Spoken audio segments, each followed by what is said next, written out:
అయితే మీలో ఎంతమందికి గీ గోలీ సోడా గుర్తున్నది? 90 కిడ్స్‌కి మాత్రం మస్తు గుర్తుంటది. ఎందుకంటే ఒక గోలీ సోడా తాగాలంటే రక్తాలు చిందించిన రోజులు ఎన్నో ఉన్నాయి. అంటే ఇంట్లోలతోని మస్తు లొల్లి పెట్టుకునేది సీసా కొనియమని. అయితే గీ గోలీ సోడాకి మస్తు చరిత్రలే ఉన్నాయి. మస్తు స్వీట్ మెమోరీస్ ఉన్నాయి.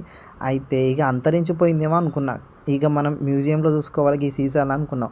కానీ గీ దుకాణం పెట్టి ఏ అన్న పెట్టి పుణ్యం కట్టుకున్నాడో గానీ పాత జ్ఞాపకాలు మొత్తం గుర్తు చేసిండు.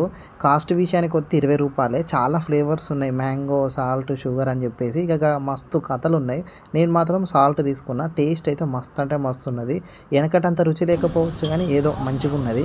అయితే ఇట్లాంటి దుకాణాలు చాలా చోట్ల ఉన్నాయి. మీరెక్కడ చూసిల్లో కామెంట్ చేయండి. ఈ షాప్ మాత్రం ఈసీఎల్ సర్కిల్ దగ్గరున్నది. ఇంకెందుకు ఆలస్యం, గోలి సోడా కొట్టండి, సబ్స్క్రైబ్ చేసుకోండి, గంట బెల్ కొట్టండి.